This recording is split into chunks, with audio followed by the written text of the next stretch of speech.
Radio Free Skaro!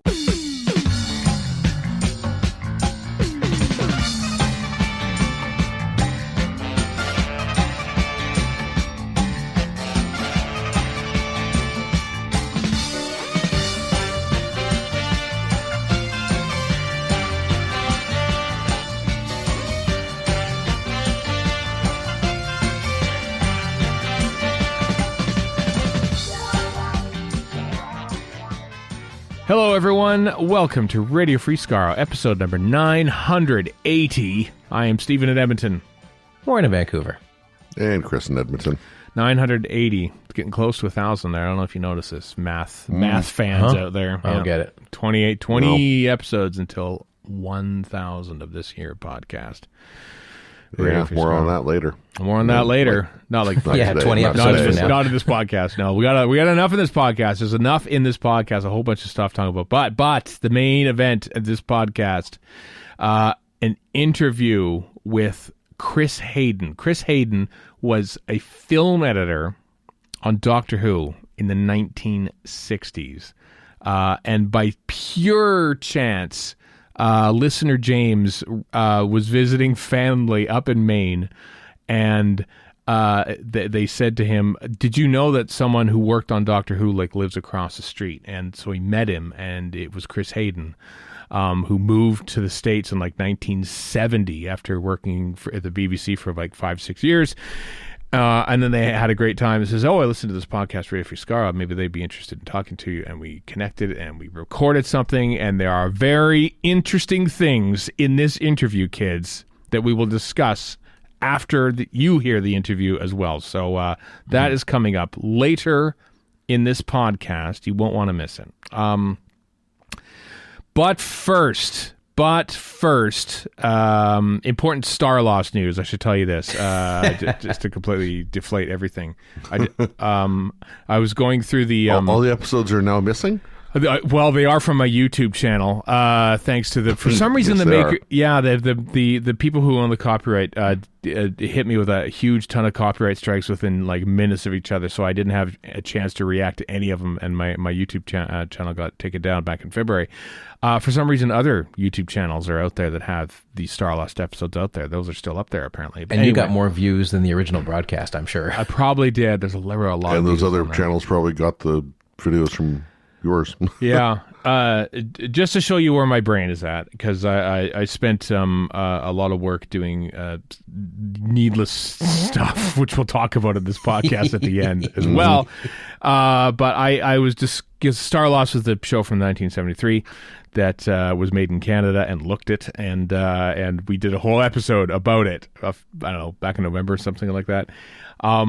And the music was done by Score Productions, which did a whole bunch of stuff. They did the Price is Right theme, Family Feud, also Monday Night Football, all that sort of stuff. They also had Starlost, and what we thought, they actually specially composed the theme to Starlost, because on the Score Productions audio tape that they have, that's on archive.org, it says Starlost theme. So okay, there's a Starlost theme and stuff like that. Slightly different than the one that actually made it to air. And then I finally listened to, because this is what I do, kids. You're all watching your Agatha all along. I'm listening to Score. And by the way, when he did this, yeah, he texted me more or less in all caps to let me know about this. So I'm complicit. Important stuff. In between watching 1977 hockey game highlight reel packages on YouTube. Exactly. You're watching your new Marvel shows. I'm doing this. And I discovered that on side 2 of this tape that had a whole bunch of just regular stock tracks on it, not just the bespoke theme creations. There was a song called Orbit! ! Just a random, standard kind of stock music song, and it was the theme to Starlost. So the Starlost wasn't even considered important enough to have its own theme song created. They just listened through Score Productions stuff. This is that one. That's going to be our theme song right there. So there you go. We figured it out, kids. The answer to a question you had no idea you wanted to know about. And still don't care about. And still don't care. Still don't care about. That's why we led with it, just so to make you care. Just to make you care about the Starlost again. Yeah. Let's talk about Gallifrey 1. Can we do that? Let's talk. Gen's doing a lot of work there, by the way. Yeah, that's true. Gallifrey 1, another guest, batch was announced for the upcoming convention in February. Nicola Bryant, Wendy Padbury, Nev Fountain, and our friend Andrew Smith will be there. Andrew Smith, who is this weekend running his first ever full marathon in Scotland. Around Loch Ness. Yeah. Around Loch Ness. Near Loch Ness, not around. It's a little on the nose, Andrew. Yeah, like not literally like running. Like it's not like 26 miles around the lake or loch. 20 times around the deck is a mile, though. True. Anyway, Andrew's doing it for a very good cause. He often runs for Lilly Foundation. So we've put a link to his Just Giving page. I'm sure he's listening to this while he's running his marathon. I don't think he runs it at 7 p.m. at night, but unless he pauses it. Does he pause it? I got to pause my marathon, download this podcast so I can listen. Yeah, that or listen to it on his drive back south, maybe. I don't know. Yeah. Or getting on with his life and not listening to this at all. That's true. I could do that too. But anyway, best of luck, Andrew, on your first marathon. I mean, I can't even, 26 blocks is honestly like, actually, no, I can't. I don't even run. 2.6 blocks. 2.6 blocks. Let alone 26. 26. 0.26 blocks. 0.26 blocks. 26 I walk an hour a day. I don't know what's wrong with you guys. I walk and I scoot Lazy. sometimes. Yeah, that's true too. I also play hockey. Lazy. Yeah. If I could skate 26 and miles, broken. do they have skating marathons? I'd like that to be a thing. Well, not in Vancouver, I can assure you that. No, not anywhere. I mean, the Rideau Canal in Ottawa, famous for its freezing over. I think it was the first time ever that it, since they had it open, that it did not freeze. They never opened it once. Yeah, it was last year or 2 years ago. It was recent anyway, wasn't it? That Yeah. Thanks, climate change. Thanks for nothing. Exactly. Anyway, that's also... That's all the hot air from the politicians. Oh, you're the first person to make that joke. Yeah. Anyway, Gallifrey 1, of course, coming in February. Looking very much forward to it. If only because it's California in February. Of course, Warren especially, we're all banking on see what happens in early November to Come on, Kamala, you got to pull this through just so I can go to Gallifrey 1. Right, that's the main reason for it. Well, I'll be in the States regardless post-election because I'm going to Chicago TARDIS. Biden will still be president, so you'll be in safe hands. That's true. Well, you know what? Also be in safe hands, Chicago TARDIS, because Mark Ayres and Stacey Smith have also been announced as guests. I'm very pleased that Mark Ayres is going to be there because he likes music and stuff and sound on Blu-ray things. So I bet you some way that Mark Ayres will be on this podcast at some point post Chicago TARDIS. I will corner him and ask him things about restoring sound and playing sound instruments on this podcast. So, yep, you'll just have to also get all the Blake 7 people that are going to be at TARDIS as well. I know. I've never talked about Blake 7 with people. This is going to be because the Blu-ray will have just come out.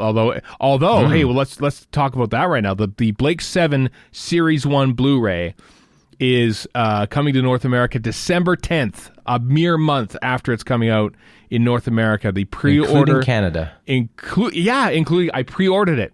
I pre-ordered it on the BBC shop, which is a nice segue into something else that we'll talk about it. But I pre-ordered that and the 60th anniversary specials, which are coming out the same day.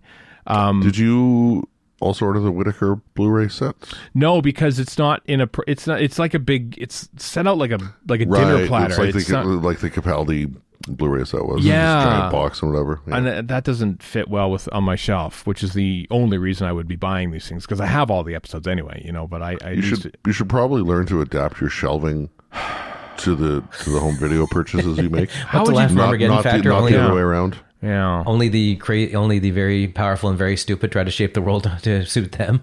That's from the robots. No, Face of Evil. Is it? Oh, okay. I always thought it was Armageddon. The very powerful and the very stupid have one thing in common. They don't change their views to fit the facts. They change the facts to fit their views. There you go. Okay. Which is said in passing in the background of a scene in Part 4 of The Face of Evil, one of the greatest lines of Doctor Who history. A lot of great lines are said in passing. It's a throwaway line while Leela is being hypnotized in the foreground. It's ridiculous. Anyway, so I pre-ordered that, but it's from the BBC shop. And the BBC shop, Chris, as you know, having ordered the big giant multi-series 1 through 13 pack like a year ago, and you still haven't received it or a refund or anything like that. Yeah. Well, I haven't asked for a refund either, but that's true. Yeah. But you shouldn't have to ask, to be honest. Crusty is coming. Crusty is coming. But he's set to evil, clearly. Yeah. Well, the BBC shop either doesn't send things out or sends 2 of them, because we each received. Yeah.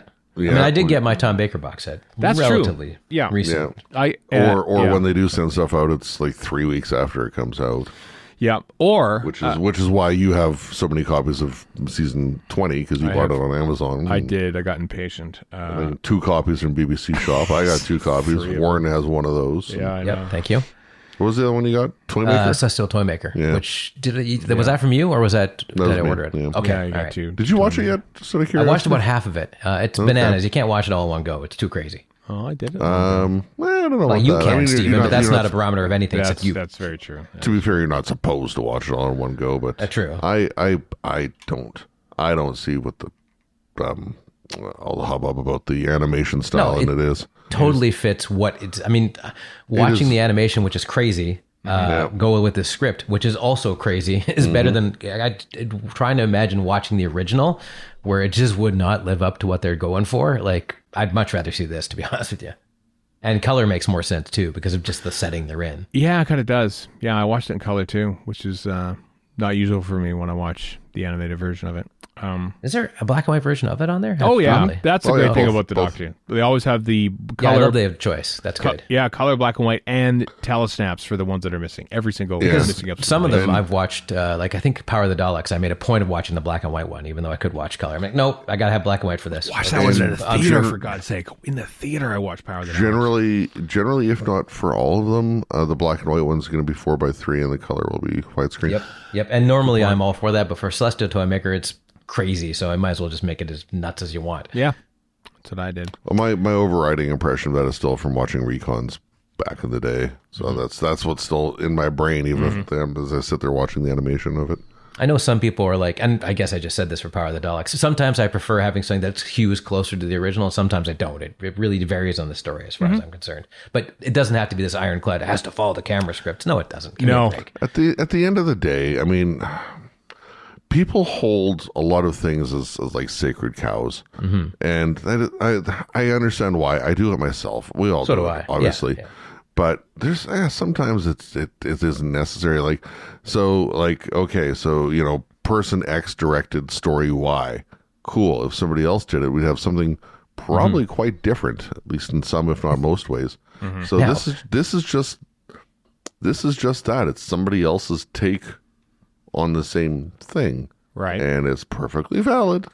Now, when we get to the end of our recording here and we talk about Steven's latest project, you will see how he exactly did not do that. He hewed insanely close to what it originally was. Very much so. By the way, Bill Sellers directed Story Y, which was the Celestial Toymaker, oddly enough. Which I assume was the reference you were making there, Chris, when you made that. No. But I'll take it. I'll take the credit if it's there. Yeah. And then just we've said it before. I'm just going to throw it back out there for the Blake 7 Blu-ray sets. Yeah. I've yet to order it. I will do so at some point soon because it's still 2 months away or whatever from release. But things. And this is something we learned from the Doctor Who Blu-ray sets, done by the same fine people who have worked on the Blake 7 one. Yeah. Pre-sales matter a lot. They do. So for those who are contemplating this or sitting on the fence or whatever, it's like, I mean, if you got the $47.98 that BBC Shop wants to charge in Canada. Canada. Yeah. Which you will get charged right at the top. Just as a warning. You do. But anyway, selling point. If you have the means and you're thinking about doing it, I highly recommend just pull that trigger, put that order in, and the pre-sales, if they get sufficient numbers, then it just makes it that much more likely that seasons 2, 3, B, C, D also come out. At this point in time, obviously, we have no inside knowledge of whether the other 3 are green lit and guaranteed or whatever, or if it's all contingent upon this first season release. We don't know. But let's try to just make it happen for everything else. That principle goes for books too. If you ever are you a fan of an author, pre-order their book if they're asking you to, because it does make a difference for them for the next set of books they're going to make. It's kind of like the Netflix algorithm, except for pre-orders. You know what I mean? Like you got to watch this all. Yeah, that's the thing. Yeah, don't watch it all in 1 week. But yeah, the pre-order thing. I'm told that the pre-orders have been surprisingly successful in the UK at the very least. Obviously, it's that's good. Relatively recent here in North America, but they've been pleasantly surprised by the number of people pre-ordering it in the UK, so that's good. And that's what's going to make a difference in the end anyway. So, well, I want it to come here too. I don't want to have like totally. But I'm just saying that what success in the UK is what predicates it being a success here. True. Yeah, and it's I don't doubt it's a tougher sell on this side of the ocean as well, just because it's not as like how many Brits do we know who know exactly where they were, what age they were, what they were doing when, let's say, Face of Evil episode 4 aired. Right. Like January 1977. I still remember like the first, our friend Neil Perryman, first time I met him in 2009, whatever it was, just having a conversation and just this recall that he and so many of his countrymen have about exactly, they could tell you what the weather was on that day. Like, there's this association that their brains make with television shows, and so we don't have that over here. No, their TV shows are bigger cultural touchstones than ours. Movies, I do that with, because movies were our cultural touch. I don't know what it would be now, but at the time it was movies. Yeah, or unless it's 1972 and hockey is on. Some serious. Not for me, but okay. Yeah. So pre-order the Black 7 Blu-ray. December 10th comes out, so that we can make more of them. We're not making any of them. We talk to people, so we can buy more of them. Yeah, I'll happily do that. Because Black 7 is pretty cool. So there we go. So that's for the BBC shop. We joked about the BBC shop earlier in that either they don't send it to you, or they send two of you, or, as apparently I found out, because there's a big release character option sent to thing out the actual official Doctor Who page saying, hey, you can buy now the 15th Doctor's sonic screwdriver. And I said, what, that one? The one that I got like a month ago from BBC Shop? Thinking, yeah. So I'm now being led to believe that the BBC Shop shouldn't have sold this to me.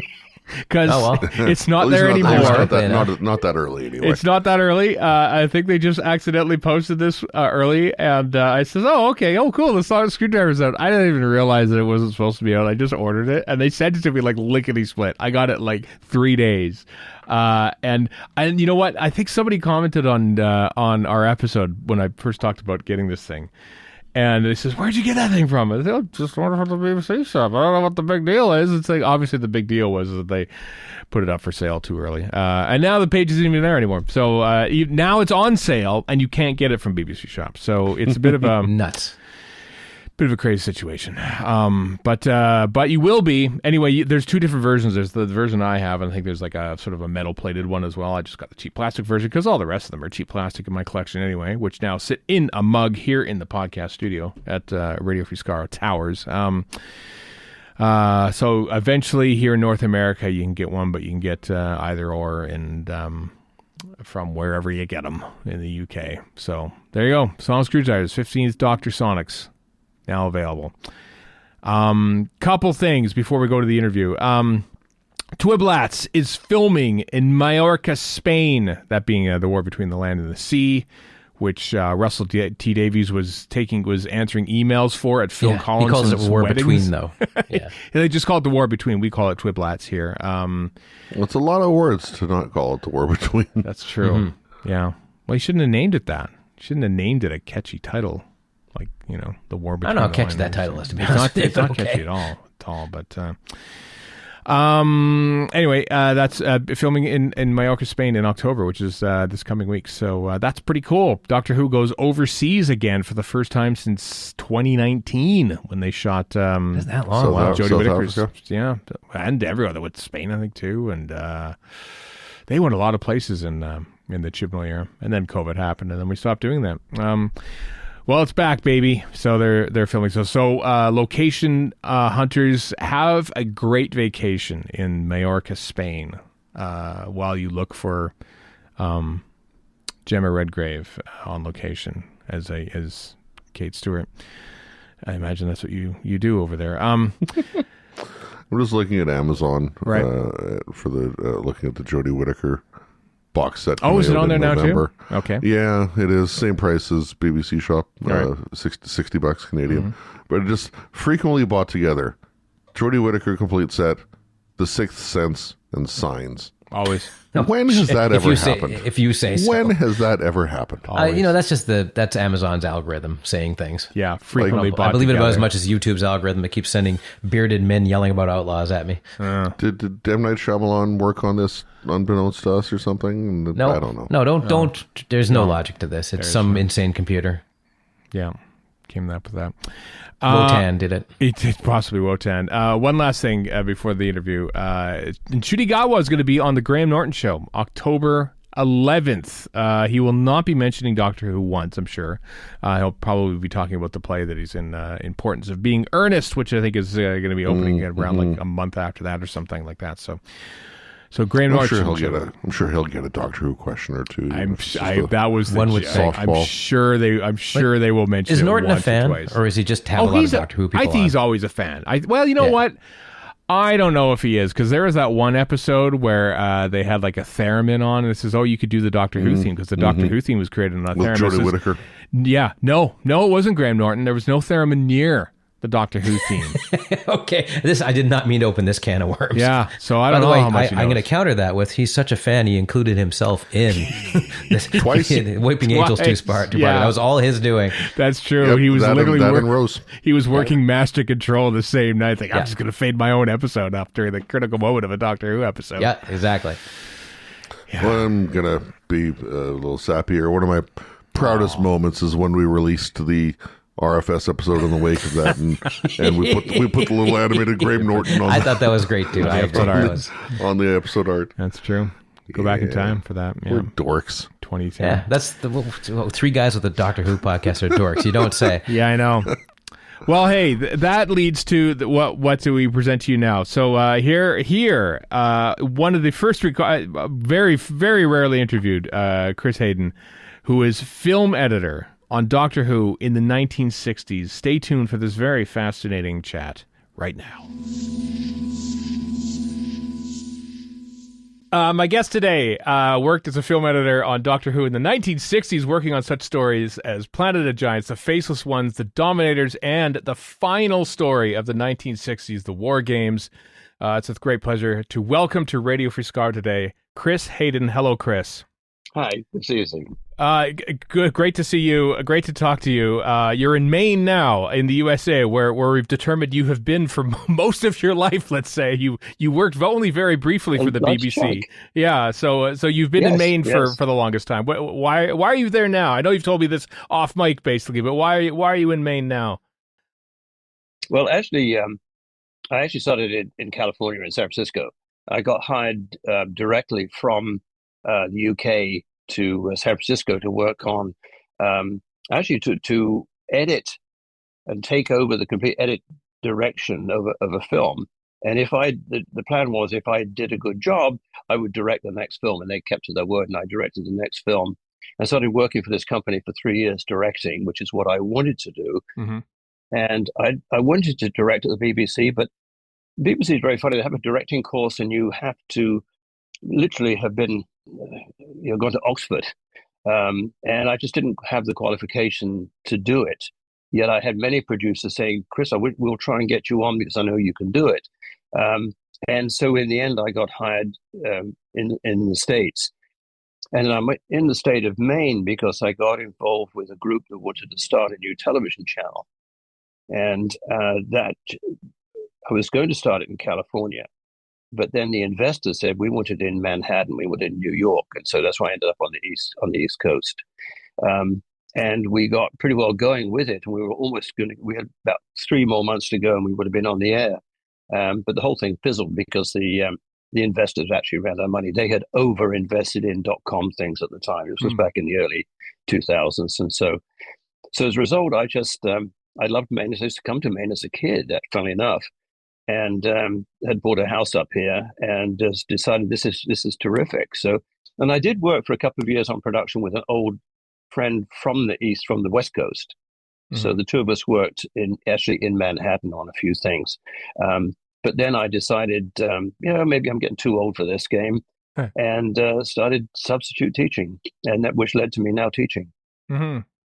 Well, you were a very young man when you started with the BBC. Then back in the 60s. Yes. Tell us about your job. Yes. How did you become a film editor at the BBC then, back in 1963 or 64?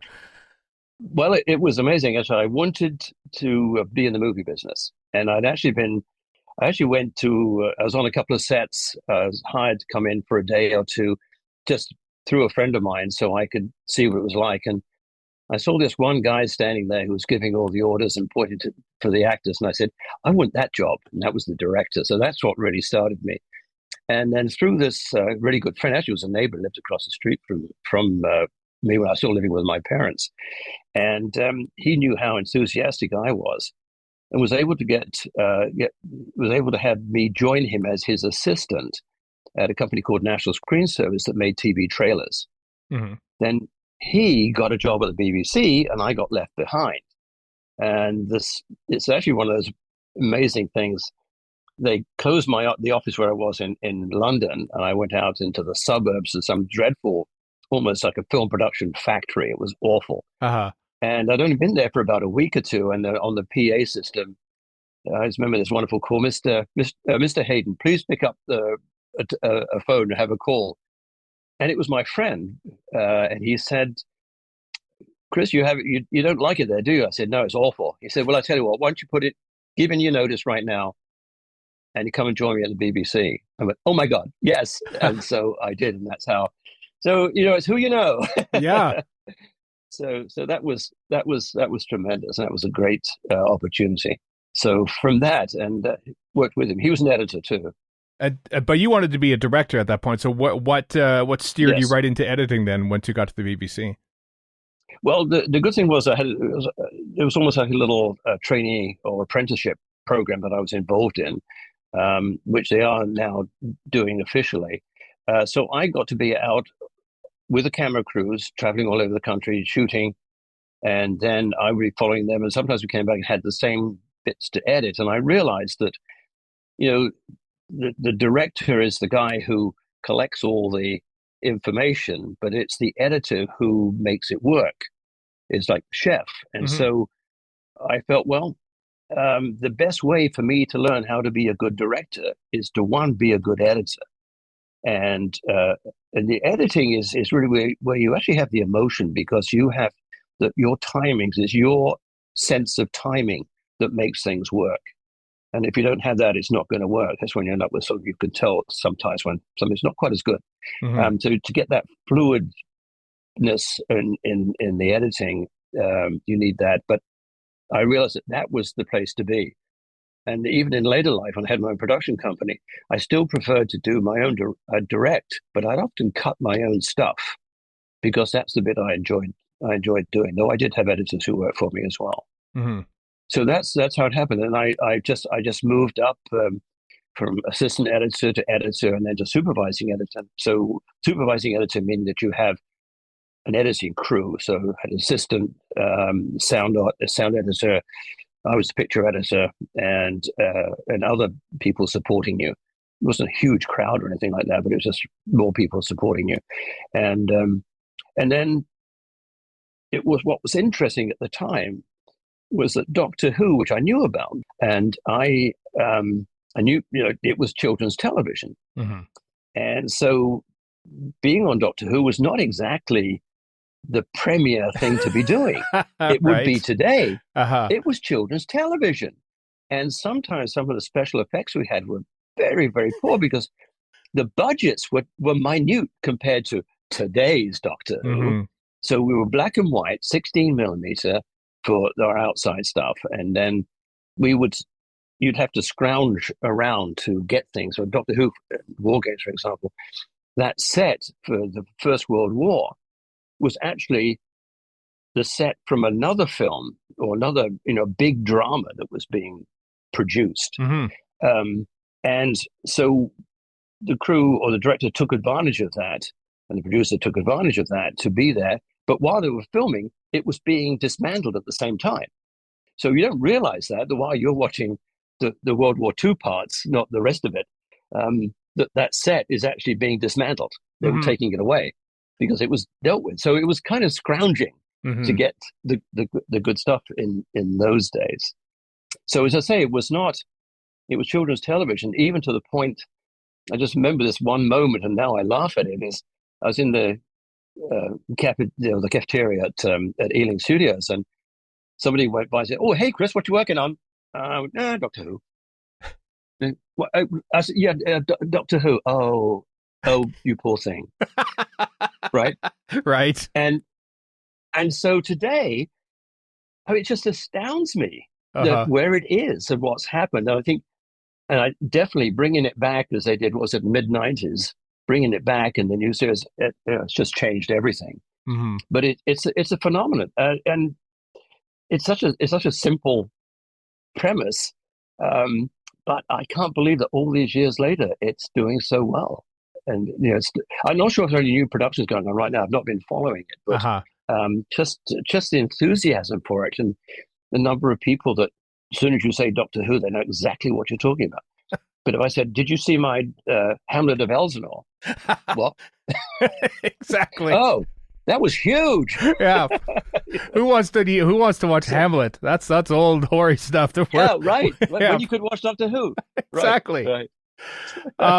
So we determined, even though you didn't quite remember it, it was you who was tasked at the tender age of 20? I'm thinking in November of '64. Oh yes, I've been 20. Yes, yeah, I was only 20. 20 years old. You were tasked to edit the final 2 episodes of the story called Planet of Giants together into one episode, because Verity Lambert and I think Donald Wilson had determined that it didn't have the pace, and so. Right. It was transferred across to, I think, 35 millimeter giant master, I think, like that, and it was up to you to edit those into basically 26 minutes. Would you have worked with the producer, that being Verity Lambert, or the director? Yes. Like, would they be hovering over you, or would? Yes. Okay. Yes.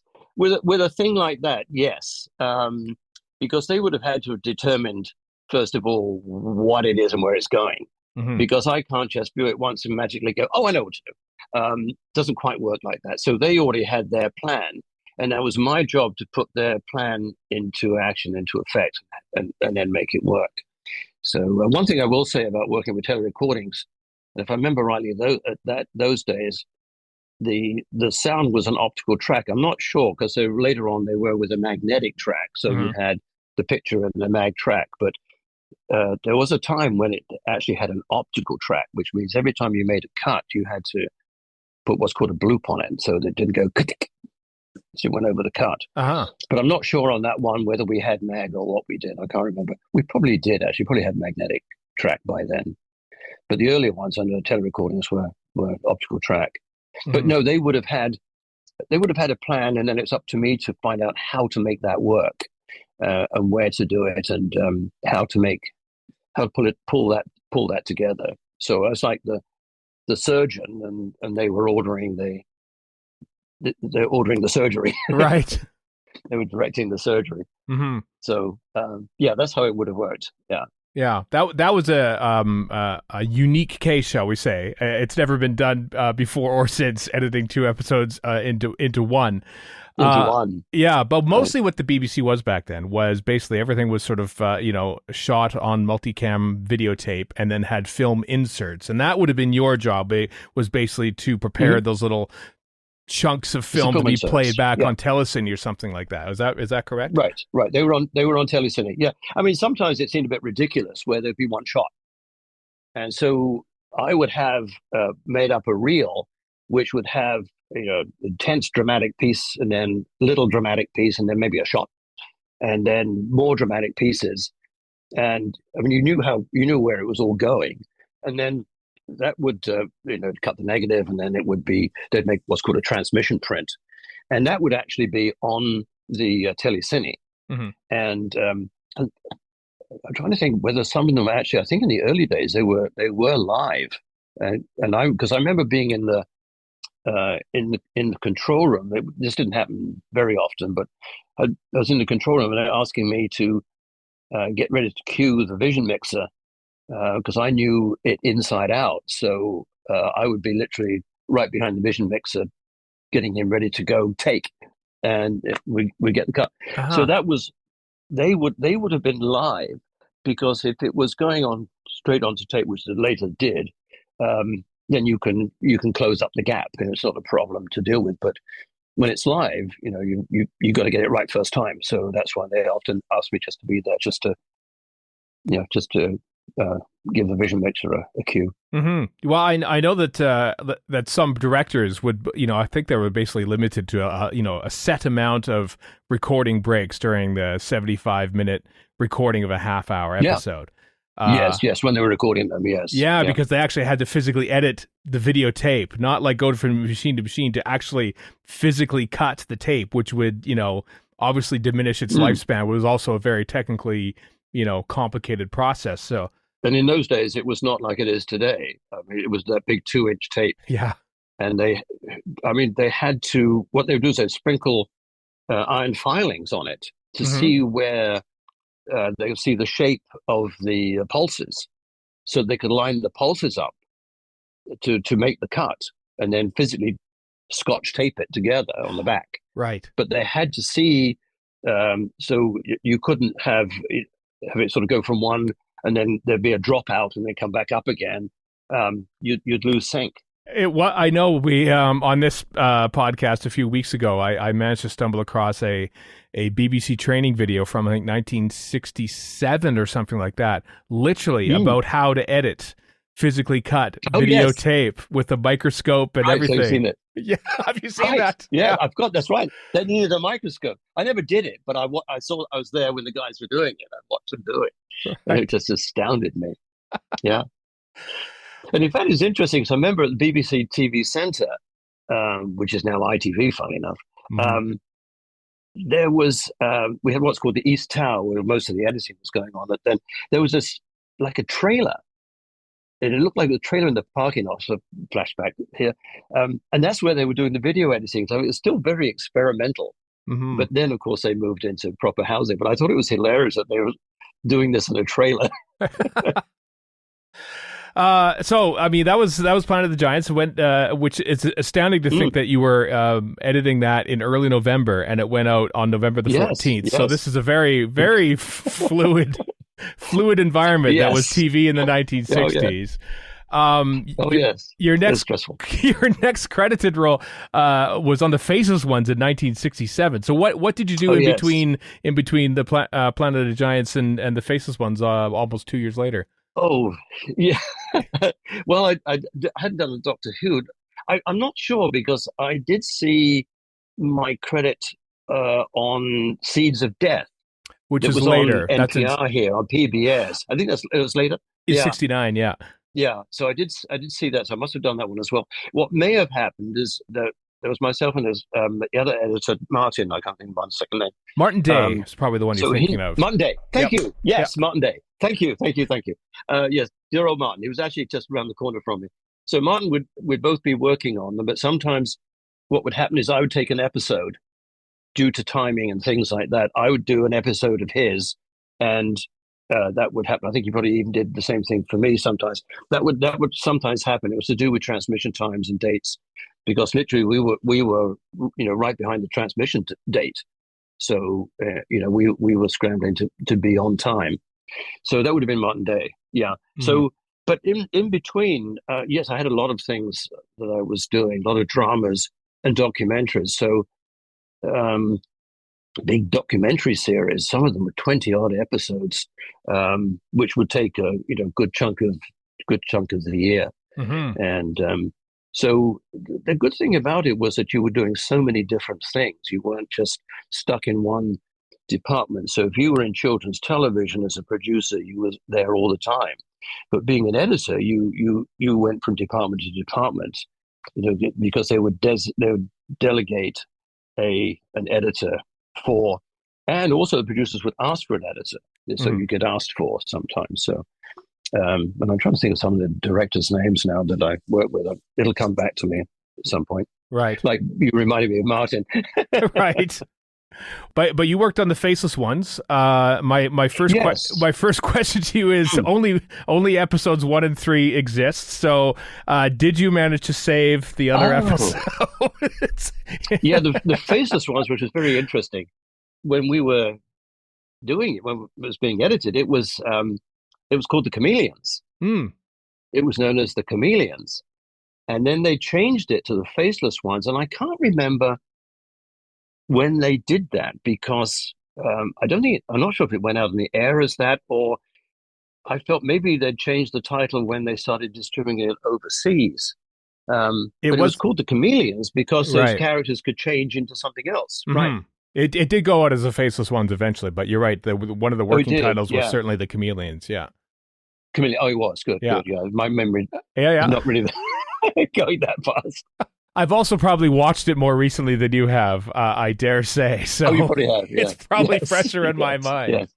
But that was at Gatwick Airport. Yeah. Exactly. My next question is a whole bunch of footage shot at Gatwick Airport, and that was all you, because I think the first 4 minutes of episode 1 is essentially all film with the TARDIS landing on Gatwick and then them running around, and that would have been all you working that, right?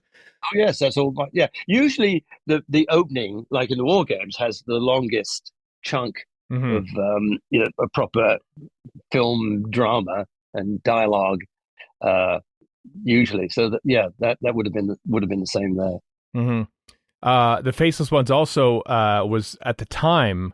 You speaking of tight deadlines. They were making episodes in the studio 6 days before they were being broadcast. They were that far up against it. Was that a normal thing going on at the BBC in the mid '60s? Absolutely. In fact, one of the interesting things about the BBC is that we had a deal with all the taxi companies that I could jump in a cab and all I had to do was give them the production number. That's all I did. Right. I'd jump in a cab, blah, blah, blah. Here's my production number. Take me there. Go. Right. And we'd go scooting off to get stuff, get stuff processed. Because sometimes, there were optical effects that had to be done, had to get processed. So all that took time. So often we were running around like chickens with a head cut off, trying to get it done. But there was always that pressure. Actually, that was very enjoyable. That pressure was fun. You knew you had to do it. You couldn't sit back on your laurels. You had to just keep moving, and it was great. It was fun.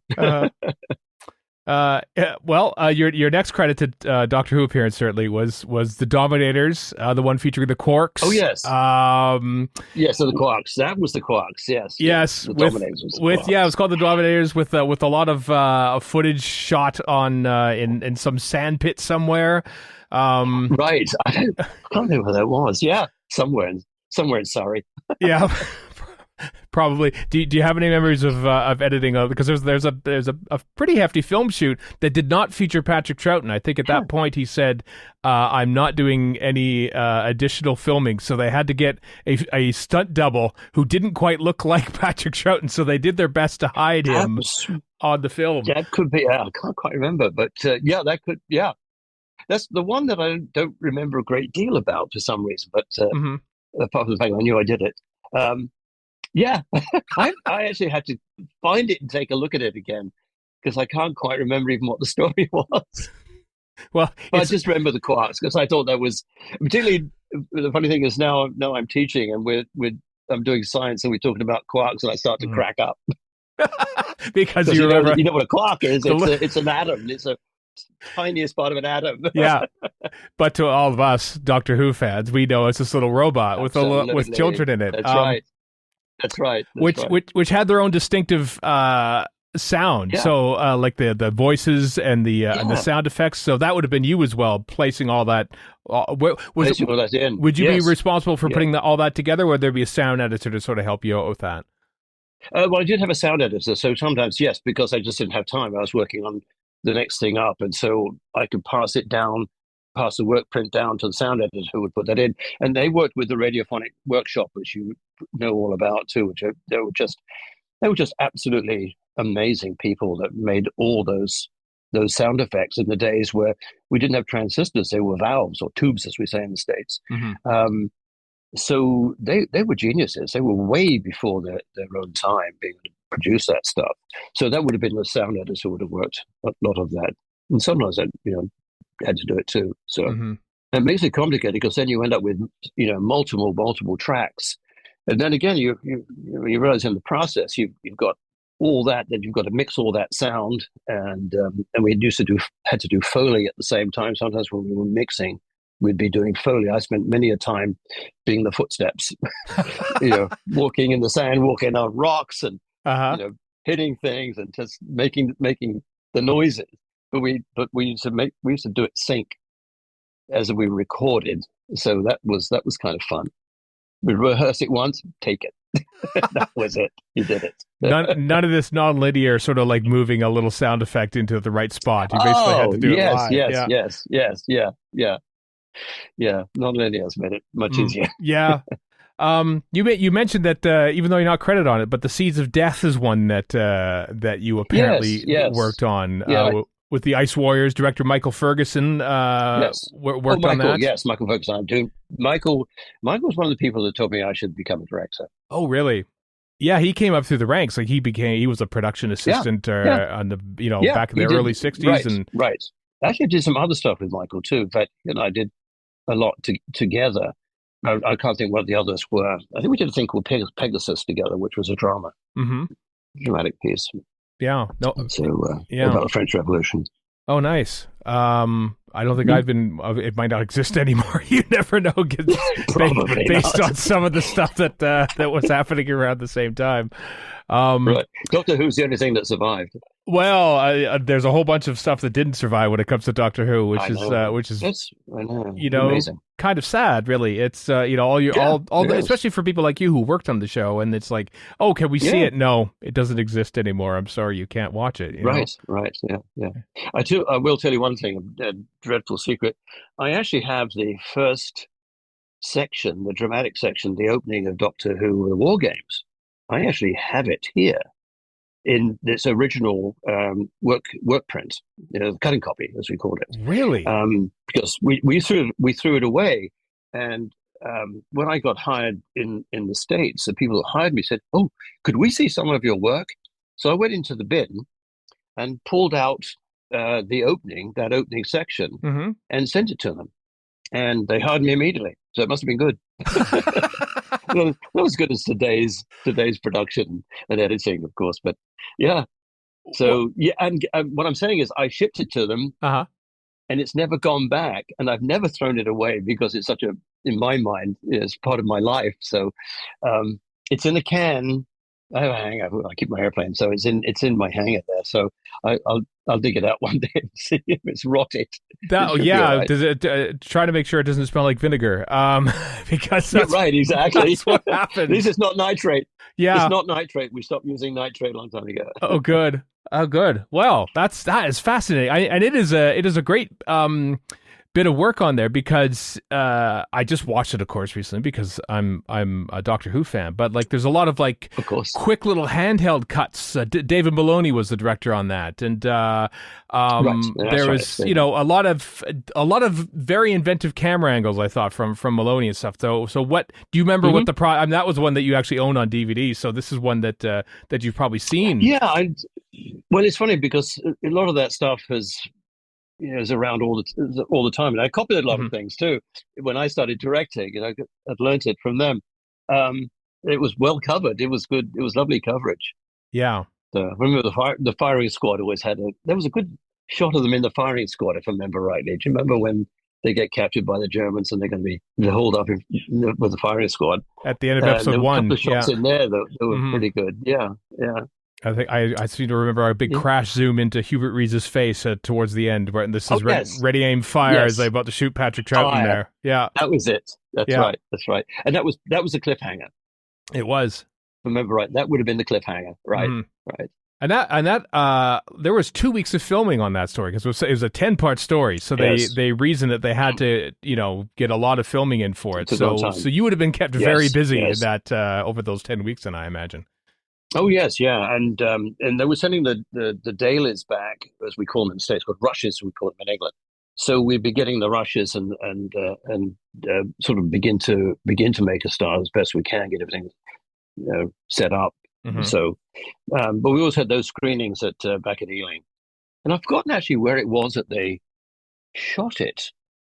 Not sure because it was a set, as I mentioned. There's a set that was built for another big TV drama Mm-hmm. that had bucks or had money, had a Right. budget.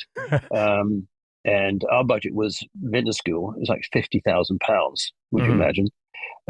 So, which is a lot of money in those days. But anyway, they still had to scrounge around. So they scrounged around and used that set. So even the trucks and things like that were left over from that other shoot. Right. Well, So that's how that worked. yeah, the quarry was had just been used a few weeks more to shoot Oh, What a Lovely War, directed by Richard Attenborough. Oh, that's what it was. Which oh my was. gosh, I didn't realize that. You just told me something I didn't realize because I loved that film. Yeah. I loved What a It was set in World War One, and so they thought, well, look at this, how fortuitous, barbed wire. I don't have to set that up. Yeah.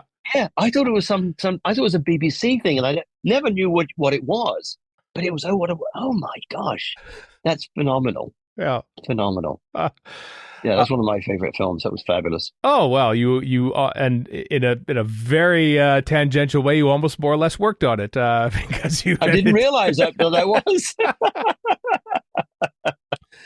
The final shot of 1960s Doctor Who and the War Game is indeed a snippet of film with where Patrick Troughton's head is sort of revolving around and he's spinning off into the distance as the Time Lords are sending him back to Earth. It was a film sequence. So you are responsible for the final images of the entire era of Patrick Troughton's Doctor Who. That's true, because that was his last one. That's right. Yeah. That's right. Yeah. We had some great special effects, and a lot of them were so basic, but we made it work, Uh-huh. I mean, that's imagination. Yeah, at the time though, I mean, obviously Doctor Who was the last black and white episode of Doctor Who in June of '69. BBC Two had gone color in July of '67. So, yes. What, as a film editor, then? I mean, what was there a difference between? Oh, I'm editing on color today, or I'm editing on black and white. Like, what was the mindset in the BBC at the time when you had a color network and also a black and white network going at the same time, essentially? Yeah, it was it's funny you should mention it. It was a very odd thing because they would shoot in color and print in black and white, and then we would never see the color, right? Because it was so expensive to print in color. But they wanted to record it in the negative, and I think it was either economics. I can't really remember now why that was, but it was very strange. And I always thought, well, why do you do that? And then, of course, I think later then, obviously, they did go to color. But a lot of it, I think, was to do with the cost. It must have been the same sort of thing when they transitioned from basically 4:3 ratio to 16:9, where they were shooting. I know they were shooting 16:9 a long time before they actually went to it, because they were basically, I guess, experimenting and looking at the pros and cons and how to deal with it. But it made it very tough, I think, for camera crew, because even though they had the wide 16, but they had to keep everything in that 4:3 center the whole time. If I remember seeing some of it where I thought, this looks so odd because you've got all this waste on the outside. But that's what they did. It was a very strange transition time, and I'd gone by then.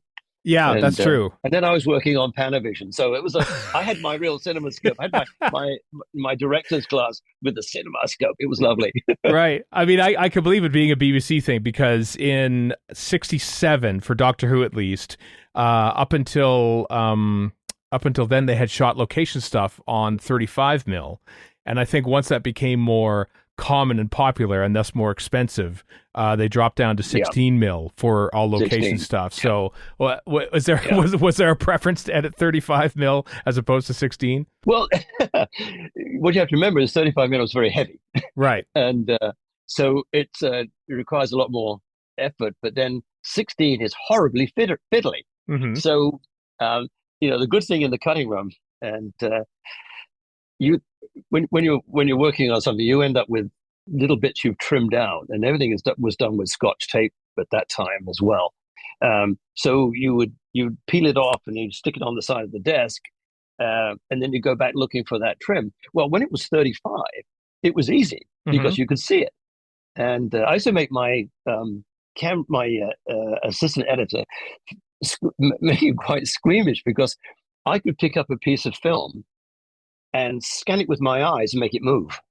So my eyes would go like that. Oh, that's revolting, right? But that was a nice thing about 35. It was very difficult with 16 because it was so much smaller. So you were always, get an eyeglass just to see that you got the right piece. So 35 was easier as far as that goes.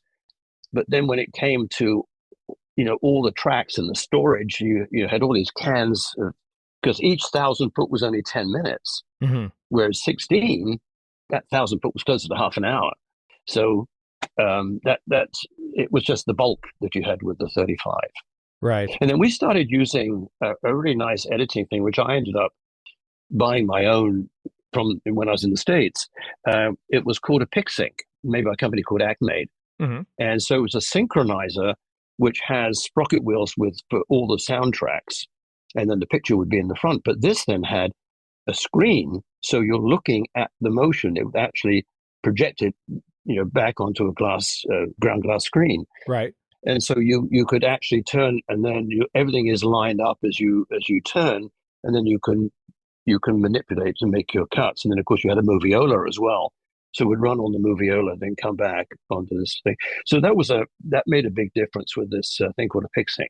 And I had a 16 and a 35 millimeter one, so I could switch between the two. But that actually made editing so much easier. Because otherwise, every time you wanted to see, you had to run it on the moviola. Yeah. Whereas with this, you could show somebody because it had a motor on it, so you could throw the thing and it would actually play from one bin into another. Because you didn't have room for reels; you had to go into a bin. It's so archaic when I think about it. When I finished with my production company, I had the latest, video editing, non-linear. It was all digital, like it is today, basically. So when I quit the business, it was had all that stuff. So it's big swing between those days and today's stuff. Yeah, and yet there are some directors who still prefer, Christopher Nolan still shoots on 35 or 70 millimeter film. So obviously it's still a preferred medium, even though the way you describe it, it can seem very archaic, but it's pretty archaic, especially if you're splicing it with Scotch tape. But actually for a long time also, before HD came in, high definition, we would shoot on film and then transfer to videotape by Telecine. So our videotape we'd be editing videotape, and it'd be a video production, but we would have shot it on film.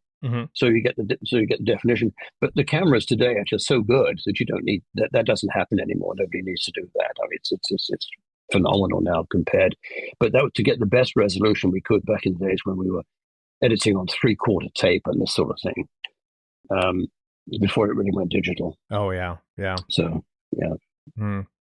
You told me before we started this whole chat, but the War Games was your last, not only BBC credit, but your last film credit in the UK, because you moved to the States shortly after that. So tell us about why you left the BBC and then made your ply in America.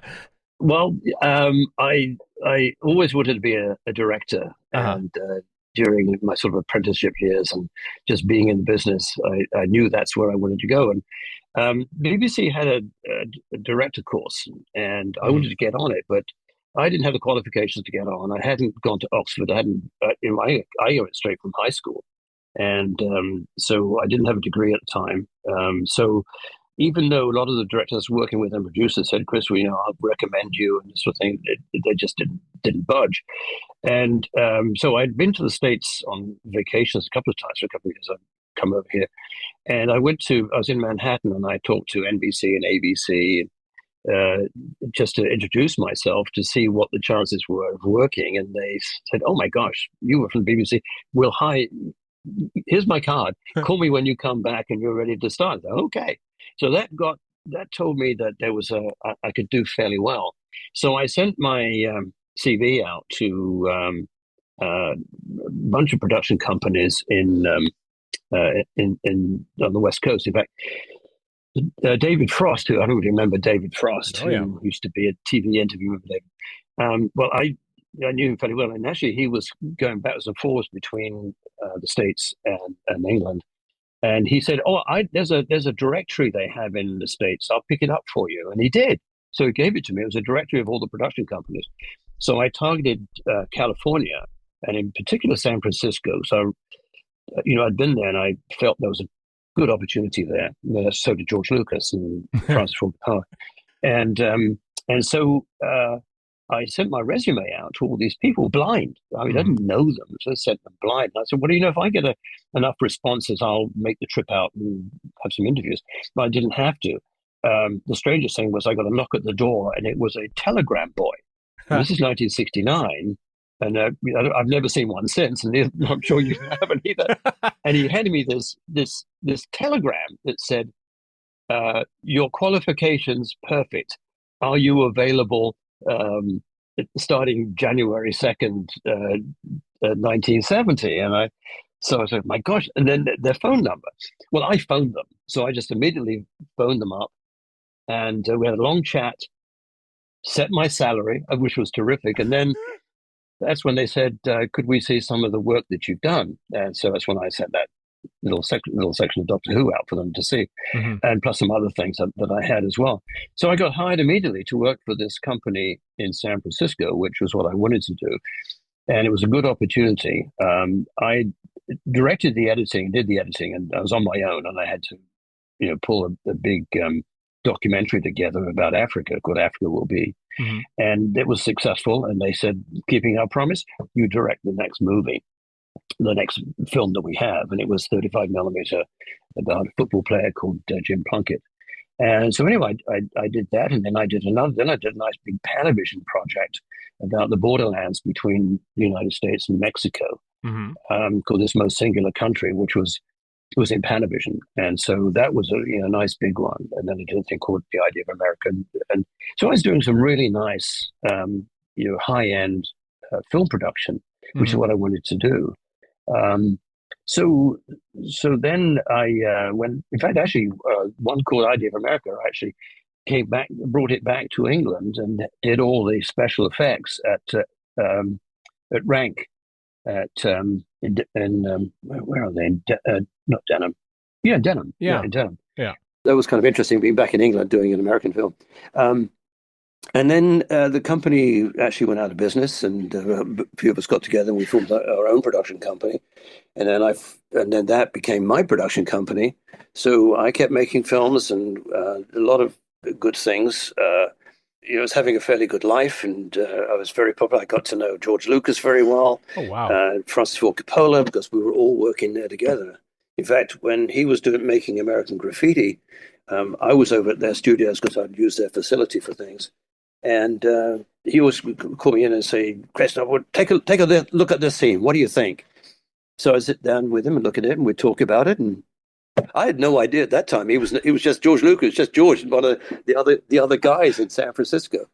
And he'd already made a famous film called THX 1970 or something like that. 1138, and then Francis Ford Coppola was there as well. And so I got to know them together. We played pool, they had a big pool table in their studio. So it was a very close community. And then years later, I actually ended up, I brought Lucasfilm in on a project that I was doing I got hired to do in Singapore.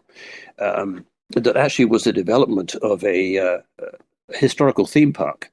And so it was the Imperial War Museum were providing a lot of material, and Lucas, ILM, actually, the Industrial Light and Magic, they were working on special effects, and I had a series of films in there that were part of it, and so I was doing that, and we were all working together, and there were some people who we were working for that we had to deal with. So yeah, so it was nice. So it was a very nice community in San Francisco. It was very close. and all these people have taken off. John Cordy was another director who did really well. Mm-hmm. So an interesting time. So I mean, so you casually mentioned that you were working with George Lucas and Francis Ford Coppola in their early days in the early 1970s. That was just part of the scene you were in. Yes, it was an amazing scene in San Francisco at the time. It was great to be there. We called it the golden age of movies in San Francisco. San Francisco's golden age. Yeah, and it's changed now. It's not. It's nowhere near the same. But it was a very interesting time. In fact, even to the point, I hope I'm not boring you, but even to the point that an editor who was working for me when I had my own studio in downtown San Francisco, he had actually got an Academy Award nomination for a film he'd made on spec with his, got a grant and made this film. So anyway, he said, Chris, he said, Francis asked me to come over and chat with him at lunchtime. Do you mind if I nip out? I said, no, go ahead. Great. So he came back and he put this book down on the desk and said, well, Chris, what do you think? He's asked me to read this book. It was called The Outsiders. Uh-huh. And so I said, well, read it and go back and tell him. He came back. Guess what? He wants me to direct it. So he got to direct The Outsiders. And so didn't ask me. I was busy on other stuff.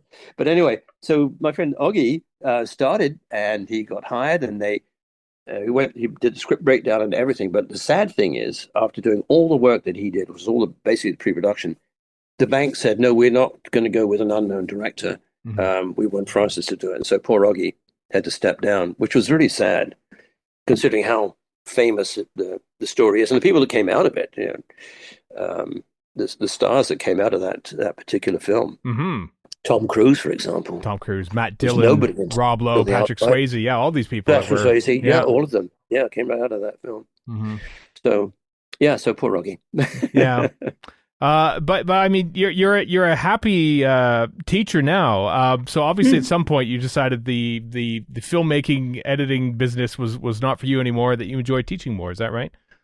Well, yes, and I've been here 54 years, so I'm actually 80 years of age now. I'm 80, and so nobody wants to really hire an 80-year-old. And also, it's very, very stressful. It sounds like fun, but the stress is really. Just grind you into the ground. And so I was glad to, still be working, still be making money. But I'm actually having a different sort of good time. And teaching is actually rather theatrical because you're really, you're performing in front of kids, and they're looking to you. And so you've got to keep their attention. So you're reading your audience the same way as if you were an actor.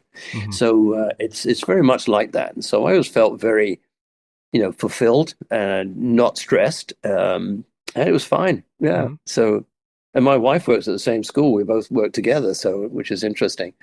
So we see each other all the time, every day. Oh, we're sometimes in the same classroom. Right. Well, that's delightful. Yeah. So even now today, you're entertaining children, which is what you were doing back in 1964. Yes, much to your chagrin, somewhat when you were making Doctor Who all those years ago. Yeah. And actually, funny enough, I mean, most of the people in the school know my relationship with Doctor Who, mm-hmm. And it's interesting the number of people I've had. Some of our guidance people. Grab and say, Miss Hayden, could you come down? I've got a student here who really wants to talk to you about Doctor Who. Mm-hmm. And I'm talking about 11-year-olds and 12-year-olds. Right. So even today, but that's because of the new series. Mm-hmm. They don't know who Patrick Troughton is or those days, or Pert Weir or anybody. But it's still alive, and even in this generation, there are people that know exactly what it is. So I hope that keeps going.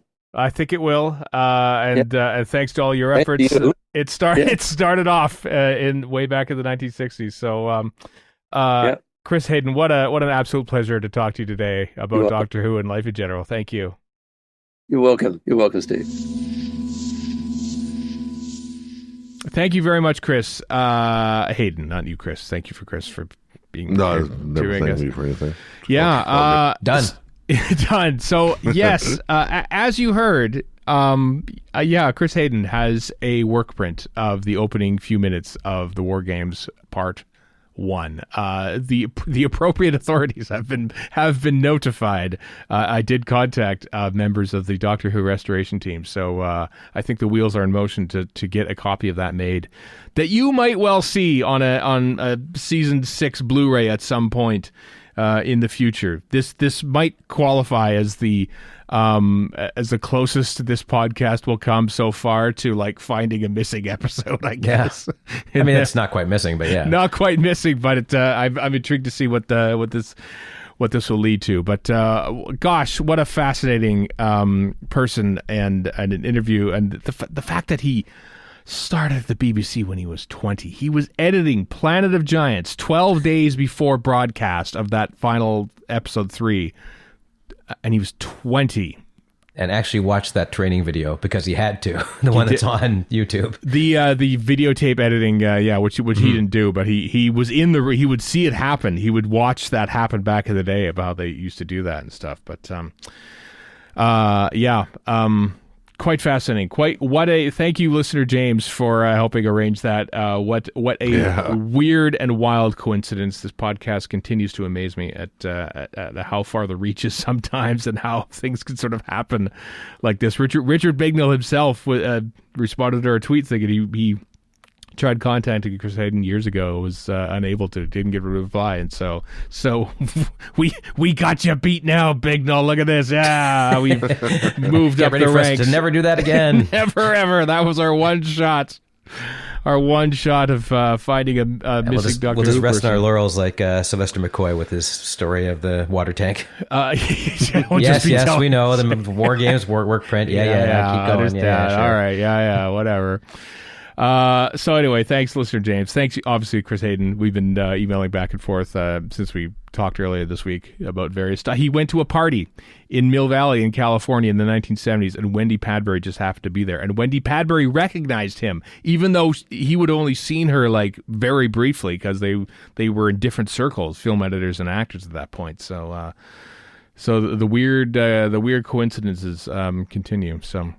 So hope you enjoyed that. We'll keep you updated on various aspects of the work print and what happens with that. But very interesting stuff. And also by working with George Lucas and Francis Ford Coppola in the early 70s, pre-Fame, pre-Godfather, pre-American Graffiti, like Rain People around then. Yeah, absolutely. So anyway, hope you enjoyed that.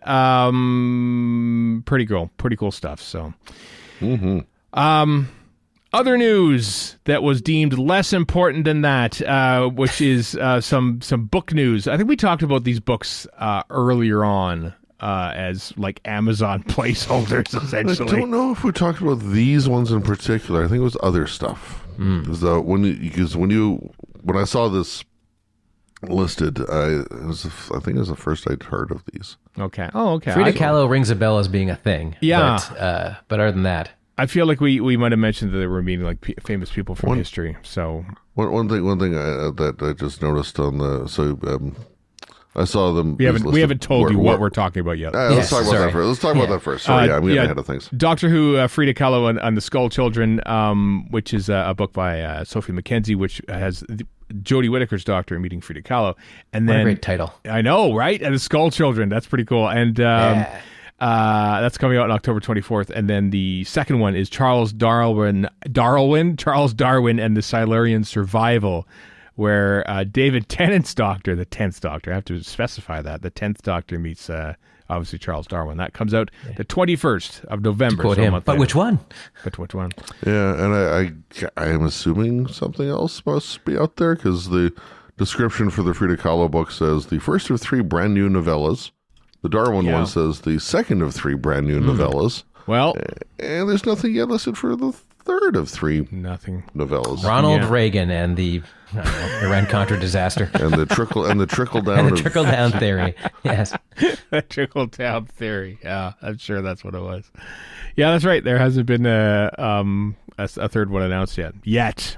Maybe there will be in early 2025. Yeah, I mean, I guess maybe we'll have a third one announced sooner than later. Yeah. Or we might have already talked about it. There might be already an Amazon placeholder for it. I feel like there might be. Maybe. Yeah, I feel like maybe. there might be already. This is like Icons and whatever. Those are the last ones I think I remember us talking about. But I think so, yeah. Beth Axford has some stuff coming out too. I think she's edited a couple things. Oh, does she? Yeah, okay. she's and I think Gary Russell's written once upon a time guest, Beth Axford. Absolutely, a couple times on the show. Yeah, so good for her. She's been writing and editing a lot. So that's cool. So you go. There's a books for you there. There's also speaking of zines, if you will. There's a new Doctor Who magazine, bookazine, Into the Vortex, is now available. All 311 stories in one bookazine across a couple hundred pages. Which it looks very much of the same kind of pattern based on just the preview pics. I haven't bought it yet. That the wonderful complete history magazines that were put on digital a few months or years ago now. But this is sort of like a big summary of all of Doctor Who, what kind of things, how to watch celebrity historicals, all that sort of thing. There's a bunch of stuff in there. So that's available now. It's almost reminiscent of things like Celebration or other things of its ilk. Not quite the same, obviously, but no. Maybe a boiled down version of the Terrestrial Index or that sort of thing. People of our age get very nostalgic about Peter Haney books and Jean-Marc Montpensier books. Yeah. Well, mostly North Americans. Yeah, when we had to fight and cling for any knowledge that we could find for. So I found out there were more than one Doctor. Yeah, I know. Apart from Tom Baker, of course, who's the only Doctor. And then he didn't. Then he wasn't suddenly. It was very scary. On a cold day in 1987. For me, anyway. Some big... Oh, here's our new feature on this podcast is Big Finish. We determine what is going on in this upcoming Big Finish play based on the cover art alone. And this one, The Doctor in Karnaki, which comes out November 2024, features the seventh Doctor, as played by Sylvester McCoy. He's wearing an outfit in front of a house with some tentacles. Dan Starkey looks positively crazed. Dan Starkey looks... How's that different? Dan Starkey looks like he's cosplaying as a Victorian Christopher Barry in Doctor Who Vam. Filmed in the early 1990s, I think is what he's going for. All I know is based on the name Karnaki, it sounds like either Steve Karnaki, the stats voting guy off MSNBC, or just some guy down the street who has a shop of indeterminate provenance. What about Karnak from Johnny Carson? Nah, no, Karnaki just sounds like some guy who lives in your neighborhood. It's old Karnaki. He's a good egg. Yeah, that's true. Or Karnaki. Or you remember Karnaki? Steve Karnaki used to play, I think he played a couple seasons of the Washington Capitals back in the 80s or something. And then became MSNBC's political expert. Maybe he did. Maybe there's a direct line there. Yeah. Karnaki, anyway, is created by writer William Hope Hodgson in 1910. He's an occult detective. This is what happens within the fiction of the thing. This isn't real. But that's so he's from 1910, as played by Dan Starkey. So there you go. That's what's happening. There's a big moon, and a skull as well, featuring in this Big Finish play that comes out in November 2024. So there you go. You learned it here first, kids. When the moon hits a skull, you've got the poster of Krull. That's amore. Oh, Krull. Krull. That's a throwback. That is a throwback. Isn't no, not Liam Neeson. He's in Excalibur. There's somebody else who's... No, he's in it. Liam Neeson's in it. He is in that one. What's great about Krull, it's not a good movie. But no. What a glorious time of, this isn't based on anything except some stuff we cooked up, and it's bad. Here you go. I know. The end. Can you imagine? Bring it back. Bring that sort of thing back. Yeah, a fantasy title not based on cooked up out of thin IP. Oh, man. But the problem there is you get stuff like Zack Snyder's Rebel Moon, which he made because they didn't want him to do Star Wars. That's true. So it's just Star Wars with a different coat of paint. Bring back Krull, by which I mean just air the original Krull. Don't remake it. Yeah, sure. What the hell? Optical lasers. Yeah. I remember they had the glaive, the big thing that you threw around shaped like a star. I remember that in the poster. The guy who I did not mean for this to become a thing. No, but now we're kind of into it now. We kind of got to watch Krull now. It's a long time until season 2 airs in March, so maybe a Krull commentary for Patreon supporters will be a thing we'll do. We will not do that. I mean, I haven't seen it in decades. So okay, sure. All right, let's do it. No more RFS next week. We're watching Krull. We're not. I've never seen Krull.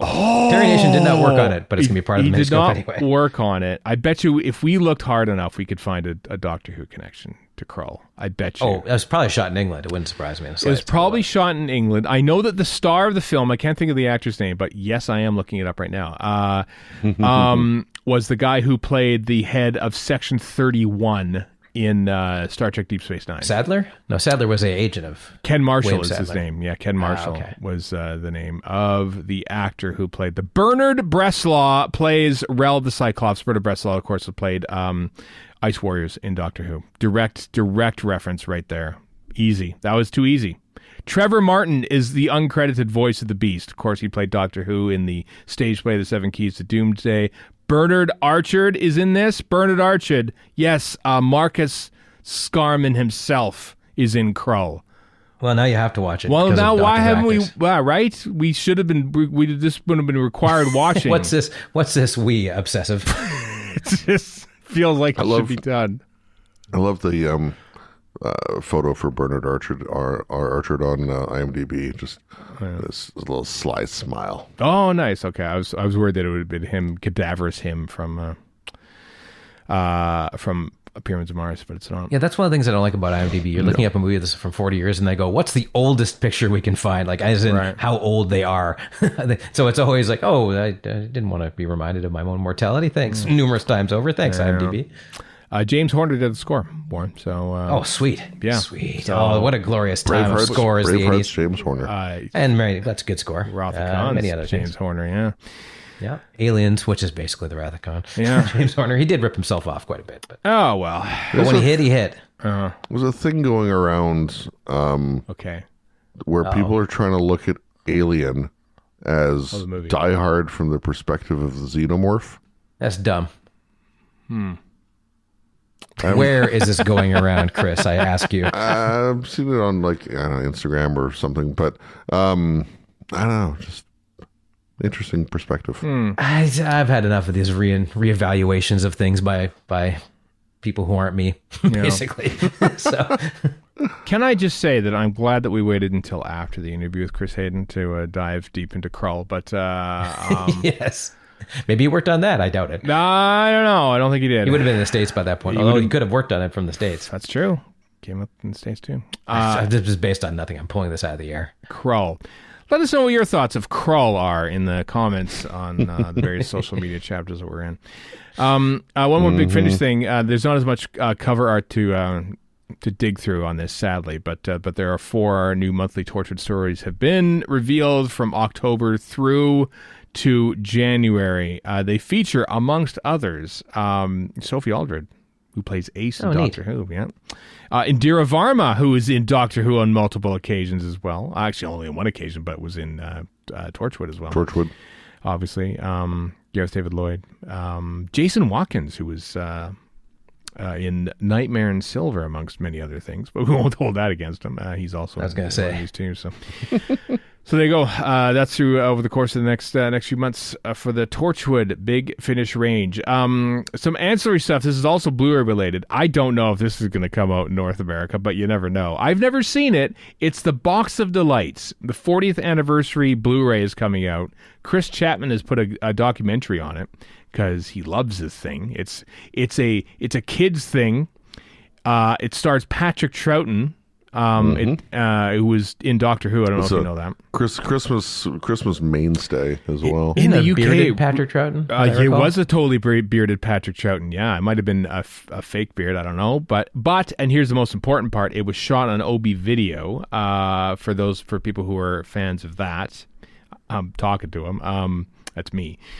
So that's coming out on Blu-ray November 25th. That's right. We both appreciate OB Video for some reason. It looks cheap. Chris does too, I think. What do you think? What are your thoughts on OB Video, Chris?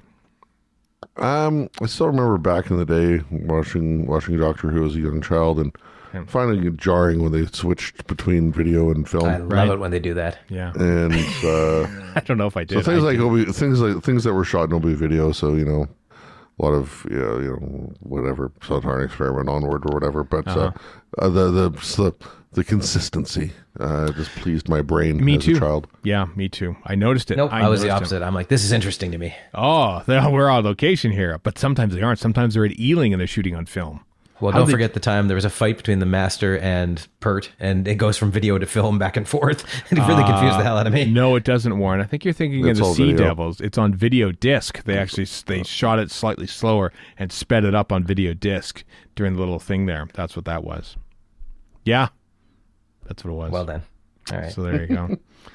They also shot OB video. So they shot, I was thinking about this the other day because this is what I do. They shot OB video for Sontarn Experiment, Robot, obviously, Seeds of Doom, and Stones of Blood. And then from 1986 onwards is all OB video. But they also shot OB video on location for Talons of Weng Chiang for the theater scenes. And they also a lot of Invasion of Time was done on OB video in an abandoned hospital because they didn't have the studio space. Yeah. Yeah, you better believe it. Favorite TARDIS. Well, not really, but. And also, Warriors of the Deep, where they shot OB video for some of the Shepperton film sequences and the water tank sequence, I think, which is also in Shepperton, which they had to shoot there because Margaret Thatcher called a snap election to capitalize on the good vibes post Falklands War, so they didn't have studio space there too. Now you know the history of OB video and Doctor Who, everyone. And I love how it was used in Mysterious Planet. Just right, it just looks so good. It just looks so good there. I know. Stay tuned to a future episode where we'll discuss both Krull and the OB video in great detail on this podcast. Why wasn't Krull on OB video? Why? For the obvious reasons. Wasn't it on OB video? Exactly. And on that bombshell, shall we move on to your insanity, Stephen? So it's glorious insanity. So James Earl Jones passed away a couple weeks ago, as we know, at the age of 93, amongst a glittering Hollywood career. No doubt it's overshadowed by the fact that he was the voice of Darth Vader, who was the villain, the main villain of the Star Wars movies, if you have never seen those. And they're back especially the last three. Especially the last three. In 2006, some guy called ActJack on actjack.com, a website that no longer exists, put together a thing called the Vader Sessions, which is basically a little mini movie where it shows that Darth Vader just sort of had a nervous breakdown and and it all had clips of the first Star Wars movie, but with audio clips of James Earl Jones's other performances. And genius. It had millions of views. It's still out there today. Warren and I are big fans of it. I watched it right at the day James Earl Jones died, and I have seen this at least 50 times, and I still bust a gut every single time I watch it. Me too. But it's made in 2006, and it's so the video quality of something from 2006 is very poor by today's standards. So when James Earl Jones died, I think we mused about this after a recording of a RFS episode. I thought, you know what I should do? I recently got the 4K 77 version of Star Wars. Like it's a cleaned up and up-resed to 4K version of the original 35 millimeter master. It's not like the despecialized edition of Star Wars where they're piecing together bits from the Laserdisc version and the that sort of thing and upraising it. So it's a straight remaster of an original 35 millimeter master. And I thought, I'm going to do a shot replacement for the Vader Sessions with the 4K 77 version of straight across, no changes whatsoever, except that it's the original version. So there's a Death Star explosion that's from the original, not the big sound wave one from the special edition. It took me much longer than I thought it would, because I'm a stickler to detail like these things. But the results are now on my new YouTube channel, which is free of Starlost material. But now it has the Vader Sessions remastered with a hefty hat tip to the original Vader Sessions. So links in the show notes if you want to watch Vader Sessions remastered. I worked hard on it, but I loved every damn second of that. That original movie's so great. I don't know if you know this. And I've watched this. It looks phenomenal. Does. Like, really Nothing good. to do with me. This is just the quality of the print, and now you're watching. Yeah, but the fact that you matched it perfectly and all the rest of it really adds to it. So you should be praised for your hard work and derided for how insane you are. Yeah, well, that is the sheer sign of genius. How great is this? As I benefit from your work and do nothing. So watch it for 9 minutes. It took longer than 9 minutes to put together. I never want to see the trench run again, but that's fine. It was fine. So. I hope you enjoyed that. I hope you enjoyed this whole episode of Radio Free Skaro, and especially the interview with Chris Hayden. Next week, we talk to Toby Hadoke. We talked to him about Looking for Dursley, the upcoming documentary on the season 25 set, which is coming out in the UK at the end of October, hopefully sometime soon in North America. As well as many other things, as we often do when Toby Hadoke is on the show. So there you go. That's what's next week on Radio Free Skaro. So until then, I am Stephen in Edmonton. We're in Vancouver.